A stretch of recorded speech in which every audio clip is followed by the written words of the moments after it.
ओम शांति। अदरी मिले तारीख़ है 27/10/2025। और मीठा मीठा बाप दादा चलता मीठे मीठे ॿार। नाजुकपन भी देह अभिमान, रुसण रोइण, ये सब आसरी संस्कार ॿारनि में न हुजणा खपनि।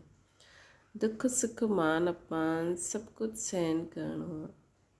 प्रश्न: सर्विस में ढीलोपन अचण जो मुख्य कारण छा आहे? उत्तर: जॾहिं देह अभिमान जे कारण हिक ॿ जी खामियूं ॾिसण लॻी वेंदा आहिनि, तॾहिं सर्विस में ढिलोपन ईंदो आहे। आपस में अनबनी थियण बि देह अभिमान आहे। मां फलाणे सां गॾु न हली सघंदो आहियां, मां हिते न रही सघंदो आहियां, इहे सभु नाजुकपनो आहे। इहा बोल मुख सां निकिरण माना कांटो ठहिणु, नाफ़रमान बरदार ठहिणु। बाबा चईंदा आहिनि, ॿार तव्हां रूहानी मिलिट्री आहियो, हिन करे ऑडर थिए त फ़ौरन हाज़िर थियणो खपे। कोई ॻाल्हि में आनाकानी न करो। ओम शांति। रूहानी बाप भी रूहानी ॿारनि खे सम्झाईंदा आहिनि। ॿारनि खे पहिरियों इहा शिक्षा मिलंदी आहे कि पंहिंजे खे आत्मा निश्चय करो, देह अभिमान छॾो, देही अभिमानी ठहिणो आहे। असां आत्मा देही अभिमानी ठहूं तॾहिं ई बाप खे यादि करे सघूं। उहा अज्ञान काल आहे, इहा ज्ञान काल आहे। ज्ञान त हिकु बाप ई ॾींदा आहिनि जो सर्व जो सदगति कंदा आहिनि। ऐं उहा निराकार अर्थात उन्हनि खे कोई मनुष्य जहिड़ो आकार न आहे। जंहिंखे मनुष्य जो आकार आहे उनखे भॻवान न चई सघंदासीं। हाणे आत्मायूं त सभु निराकार ई आहिनि, परंतु देह अभिमान में अचण सां पंहिंजे खे आत्मा भुलिजी वेंदा आहिनि। हाणे बाप चईंदा आहिनि तव्हांखे वापसि वञिणो आहे, पंहिंजे खे आत्मा सम्झो। आत्मा सम्झी बाप खे यादि करो, तॾहिं जन्म जन्मांतर जा पाप भस्म थियनि। ॿियो कोई उपाय न आहे। आत्मा ई पतित, आत्मा ई पावन ठहींदी आहे न। बाप सम्झाईंदा आहिनि, पावन आत्मायूं सतयुग में आहिनि, पतित आत्मायूं पोइ रावण राज्य में ठहींदियूं आहिनि। सीरी में बि सम्झायो जो पावन हुया उहो पतित ठहिया आहिनि। 5000 वर्ष पहिरियों तव्हां सभु आत्मायूं शांति धाम में पावन हुयो, हुनखे चइबो आहे निर्वाण धाम। पोइ कलयुग में पतित ठहींदा आहियो, तॾहिं चिल्लाईंदा आहियो, हे पतित पावन अचो। बाबा सम्झाईंदा आहिनि, ॿार मां जो तव्हांखे ज्ञान ॾेई हुयमि पतित खां पावन ठाहिण जो, उहा सिर्फ़ु मां ई ॾींदो आहियां जो पोइ प्रायलोप थी वेंदो आहे। बाबा खे ई अची करे ॿुधाइणो पवंदो आहे न। हिते मनुष्य नथा शास्त्र ठाता आहिनि। सतयुग में कोई शास्त्र हूंदा ई न आहिनि। हुते भक्ति मार्ग रिंचक बि न हूंदो आहे, है न। हिते मनुष्य नथा शास्त्र ठाता आहिनि। सतयुग में कोई शास्त्र हूंदो न आहे। सतयुग में भक्ति मार्ग रिंचक बि न हूंदो आहे। हाणे बाप चईंदा आहिनि तव्हां मूं द्वारा पतित खां पावन ठही सघंदा आहियो। पावन दुनिया ज़रूरु ठहिणी आहे। मां त ॿारनि खे ई अची करे राजयोग सेखारींदो आहियां। दैवी गुण बि धारण करणा आहिनि न। रूसण रोइण इहे सभु आसुरी स्वभाव आहिनि। बाबा चईंदा आहिनि दुख सुख मान अपमान सभु ॿारनि खे सहन करिणो आहे। नाजुकपनो न, मां फलाणे स्थान ते न रही सघंदी आहियां, इहे बि नाजुकपनो आहे। इन्हनि जो सुभाउ अहिड़ो आहे, इहे अहिड़ो आहे, वेड़ो आहे, इहे कुझु बि रहणो न खपे। मुख सां सदैव फूल ई निकिरणा खपनि, कांटा न निकिरणा खपनि। केतिरा ॿारनि जे मुख सां कांटा ॾाढा निकिरंदा आहिनि। कंहिंखे गुस्सो करण बि कांटो आहे। हिकु ॿ में ॿारनि जी अनबनी ॾाढी थींदी आहे। देह अभिमान थियण जे कारण हिकु ॿ जी खामियूं ॾिसंदे ख़ुदि में अनेक प्रकार जी खामियूं रहिजी वेंदियूं आहिनि।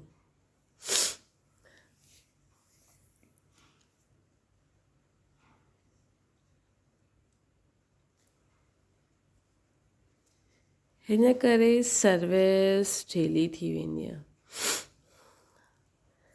बाबा सम्झाईंदा आहिनि इहे बि ड्रामा अनुसार थियणो आहे, सुधरणो बि त आहे न। मिलिट्री जे माण्हू जॾहिं लड़ाई ते वेंदा आहिनि त उन्हनि जो कमु ई आहे दुश्मन सां लड़णु। फ्लड्स ईंदी आहे, कुझु हंगामो थींदो आहे त बि ॾाढी मिलिट्री खे सॾु कंदा आहिनि। पोइ मिलिट्री जा माण्हू मज़दूर आदि जो कमु बि करणु लॻी वेंदा आहिनि। गवर्नमेंट मिलिट्री खे ऑडर कंदी आहे इहे मिटी सॼी भरो, अगरि कोई न अचे त गोली जे मुंहं में। गवर्नमेंट जो ऑडर मञिणो ई पए। बाबा चईंदा आहिनि तव्हां बि सर्विस जे लाइ बंदियलु आहियो। बाप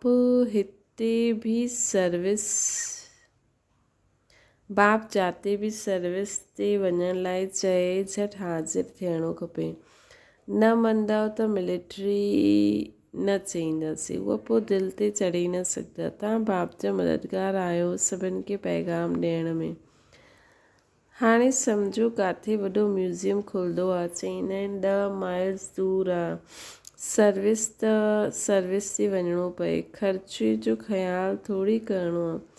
वॾे से वॾी गवर्नमेंट बेहद जे बाप जो ऑडर मिलंदो आहे, जंहिंजो राइट हैंड पोइ धर्मराज आहे, है न। उन्हनि जी श्रीमत ते न हलंदासीं त किरी पईंदासीं न। श्रीमत चईंदी आहे पंहिंजे अखियुनि खे सिविल ठाहियो, काम ते जीत पाइण जी हिमत रखणी खपे। बाबा जो हुकुम आहे, अगरि असां न मञंदासीं त हिकदमि चकनाचूर थी वेंदासीं। 21 जन्मनि जी राजाई में रोलो पइजी वेंदो। बाबा चईंदा आहिनि मूंखे ॿारनि जे बग़ैर त कॾहिं कोई ॼाणे न सघे। बाबा चईंदा आहिनि मूंखे ॿारनि जे बग़ैर कॾहिं कोई ॼाणे न सघे। कल्प पहिरों वारा ई आहिस्ते आहिस्ते निकिरंदा रहंदा आहिनि। इहे बिल्कुलु नई ॻाल्हियूं आहिनि। इहे गीता जो युग आहे न, परंतु शास्त्रनि में हिन संगम युग जो वर्णन ई न आहे। गीता खे ई द्वापर में खणी आहिनि, लेकिन जॾहिं राजयोग सिखाइबो आहे त ज़रूरु संगम ते हूंदो, परंतु कंहिंजी बि बुद्धि में इहे ॻाल्हियूं न आहिनि। हाणे तव्हांखे ज्ञान जो नशो चढ़ियो आहे। मनुष्यनि जो आहे ई भक्ति मार्ग जो नशो। मनुष्यनि जो आहे ई भक्ति मार्ग जो नशो।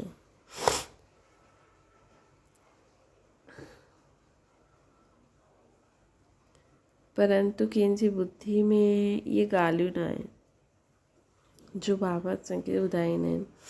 हाणे तव्हांजो आहे ज्ञान जो नशो, मनुष्यनि खे आहे भक्ति जो नशो। चईंदा आहिनि भॻवान बि अची वञे त बि असां भक्ति न छॾंदासीं।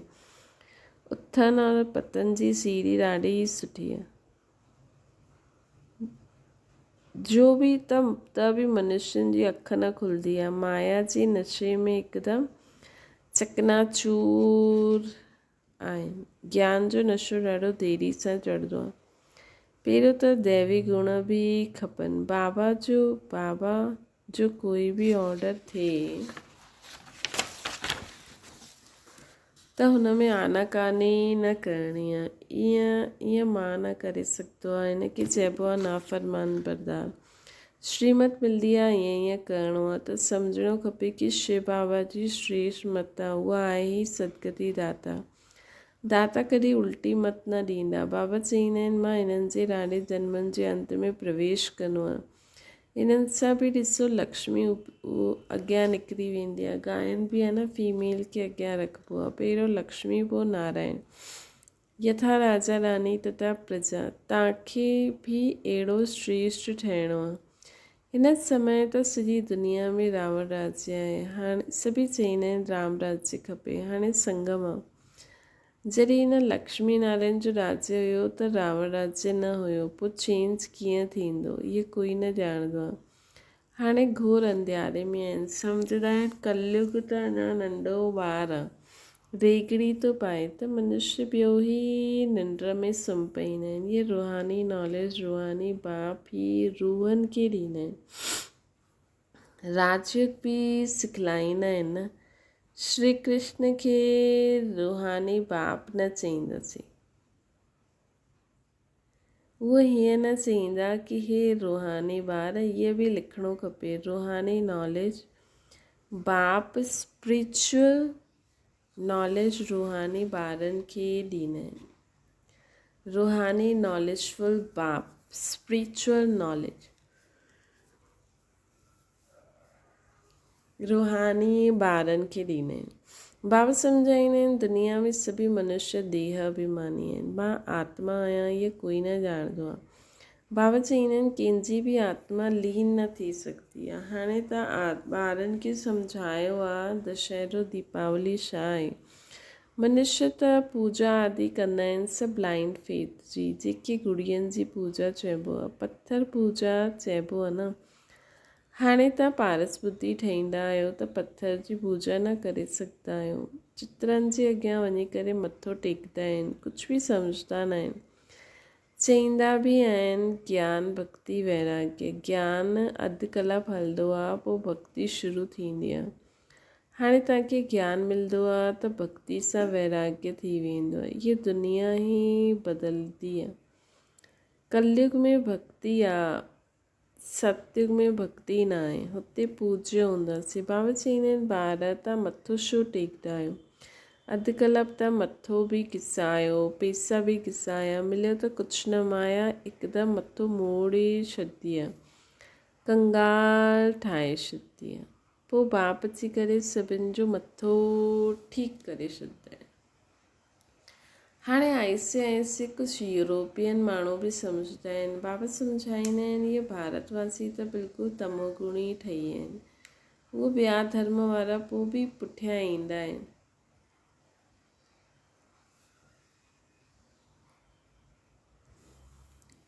त सुख बि थोरो दुख बि थोरो। भारतवासियुनि सुख ॾाढो ॾिठो आहे त दुख बि ॾाढो। शुरू में बि केतिरा धनवान हिकदमि विश्व जा मालिक हूंदा हुया।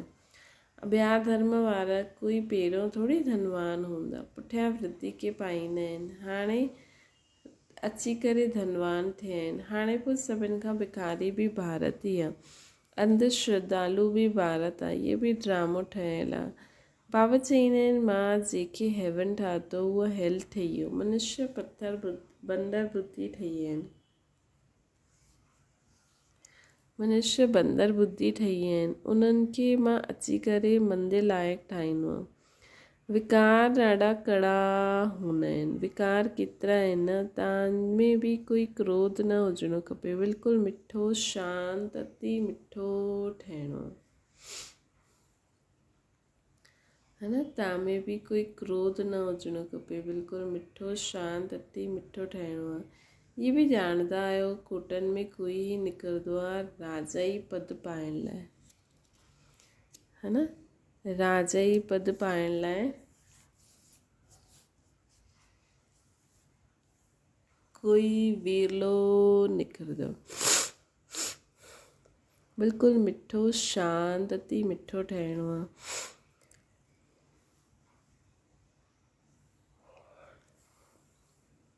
बाप चईंदा आहिनि मां आयो आहियां ताकी नर सां नारायण ठाहिणु।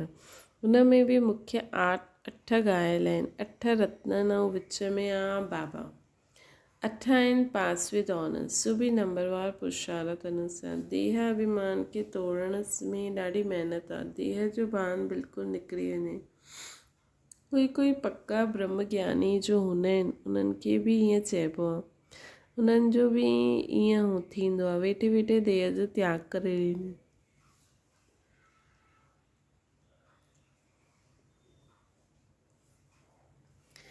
वेठे वेठे देह जो त्याग करे ॾींदा। वेठे वेठे ईअं शरीर छॾंदा, वायुमंडल हिकदमि शांति थी वेंदो। ऐं हिकु रस अक्सर करे करे प्रभात जे शुद्ध समय ते शरीर छॾंदा आहिनि। रात जो मनुष्य ॾाढा गंद कंदा आहिनि। सुबुह जो सनानु करे भॻवान कंदा आहिनि, पूजा कंदा आहिनि। बाप सभु ॻाल्हियूं सम्झाईंदा रहंदा आहिनि। प्रदर्शनी आदि में बि पहिरियों तव्हां अलफ़ जो परिचय ॾियो।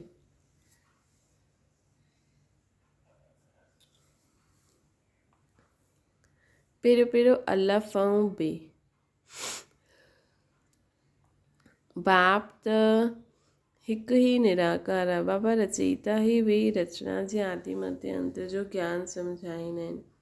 उहे बाप चईंदा आहिनि मामेकम यादि करो। जैसे सब संबंध छोड़ पंज खे आत्मा सम्झी मामेकम यादि करो।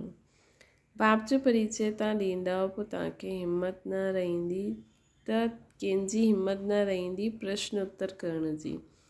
पहिरियों बाप जो निश्चय पक्को थी वञे तॾहिं चओ 84 जन्म, पोइ तॾहिं ॿुधायो उन्हनि खे असां हीअं 84 जन्म वरिता आहिनि।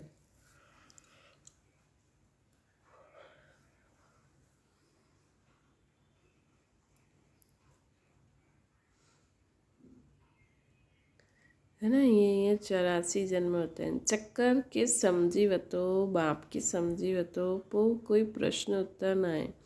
बाप जो परिचय ॾियण बग़ैर बाक़ी तव्हां तिक तिक कंदा आहियो न त हुन में तव्हांजो टाइम ॾाढो वेस्ट थी वेंदो, है न।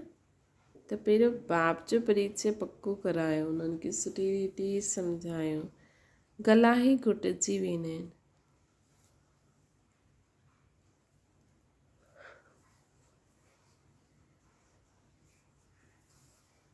पहिरियों बाप अलफ़ ई उठायो, तिक तिक करण सां सम्झी थोरी सघंदा। बिल्कुलु सिंपल रीति ॿियो धीरे सां वेही सम्झाइणु खपे। जो देही अभिमानी हूंदा उहे ई सुठो सम्झाए सघंदा। वॾे वॾे म्यूज़ियम में सुठा सुठा सम्झाइण वारनि खे मदद ॾियणी पए। थोरी रोज़ पंहिंजो सेंटर छॾे मदद ॾियणु अचिणो खपे। पिछाड़ी में सेंटर संभालणु कोई खे विहारे छॾो। अगरि गद्दी संभालण लाइ कोई अफ़सोस न ठातो आहे त बाप सम्झदा कोई कम जो न आहे, सर्विस न कंदा आहिनि। बाबा खे लिखंदा आहिनि सर्विस छॾे कीअं वञो, है न। बाबा खे लिखंदा आहिनि सर्विस छॾे कीअं वञो। अरे बाबा हुकुम कंदा आहिनि फलानी जॻह प्रदर्शनी आहे, सर्विस ते वञो। अगरि गद्दी लाइ कंहिंखे न ठाहियो त तव्हां कीअं कंहिं कम जा आहियो। बाबा हुकुम कयईं झटि भॼणो खपे, है न। त पहिरियों खां ई कंहिंखे ठाहे रखो। महारथी ब्रह्मणी उन्हनि खे चइबो आहे। बाक़ी त सभु घोड़े सवार प्यादा आहिनि, सभिनि खे सर्विस में मदद ॾियणी आहे। एतिरा वर्ष तव्हां कंहिंखे आपसमा न ठातो आहे त छा चईंदा। एतिरा समय में मैसेंजर न ठातो आहे त जो सेंटर संभाले। कीअं कीअं मनुष्य ईंदा आहिनि जेके ॻाल्हि करण जो बि अक़ुलु न आहे,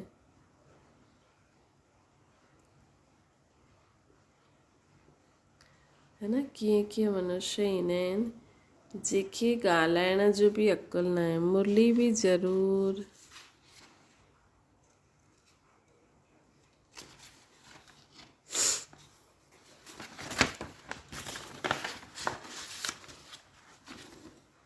रोज़ पढ़णी आहे अथवा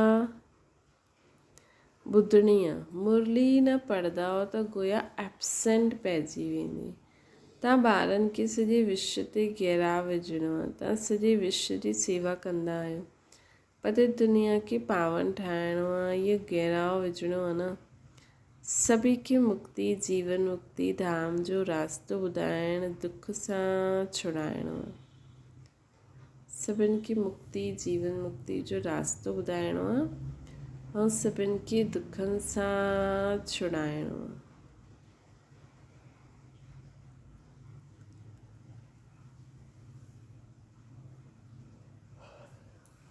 त सर्विस करो, तव्हांखे पूरे विश्व ते गहराउ विझणो आहे।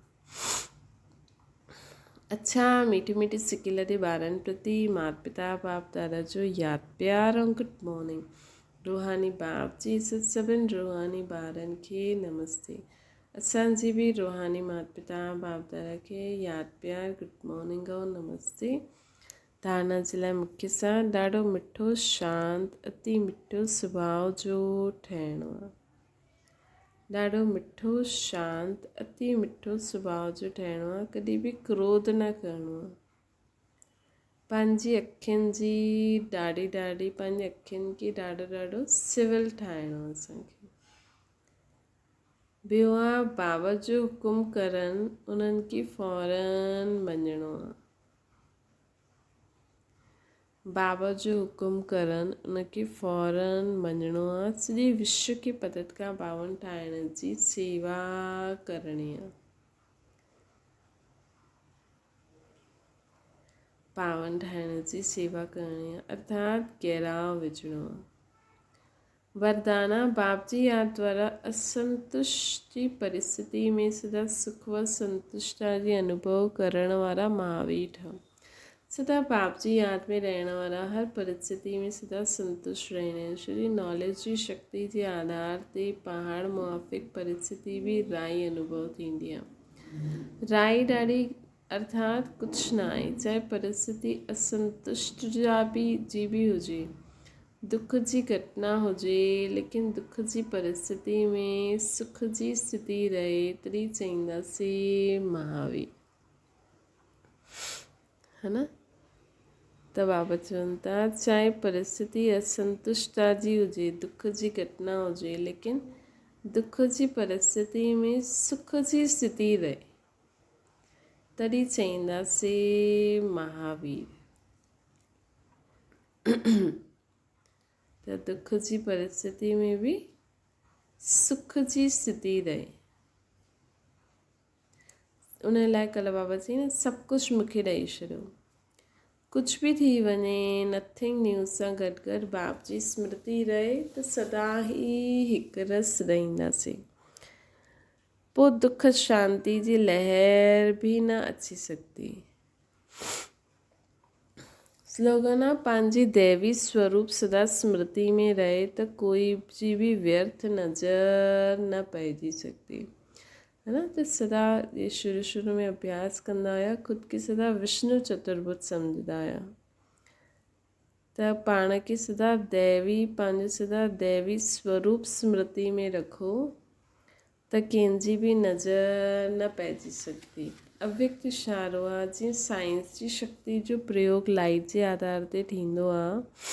अगरि कंप्यूटर बि हलंदो आहे त कंप्यूटर माइट आहे, लेकिन आधार लाइट आहे। ईअं तव्हांजी साइलेंस जी शक्ति जो आधार भी लाइट आहे। जॾहिं वो प्रकृति जी लाइट अनेक प्रकार जे प्रयोग प्रैक्टिकल में करे ॾेखारींदी आहे त तव्हांजी अविनाशी परमात्म लाइट, आत्मिक लाइट, साथ साथ प्रैक्टिकल स्थिति लाइट, त इन सां छा न प्रयोग थी सघंदो, है न। सभु कुझु इन में असां प्रयोग करे सघंदा आहियूं, है न। बाबा जी लाइट, आत्मा जी लाइट, स्थिति भी लाइट, त इन सां असां कुझु भी परिवर्तन करे सघंदा आहियूं। अच्छा, ओम शांति। बाबा खे यादि करो।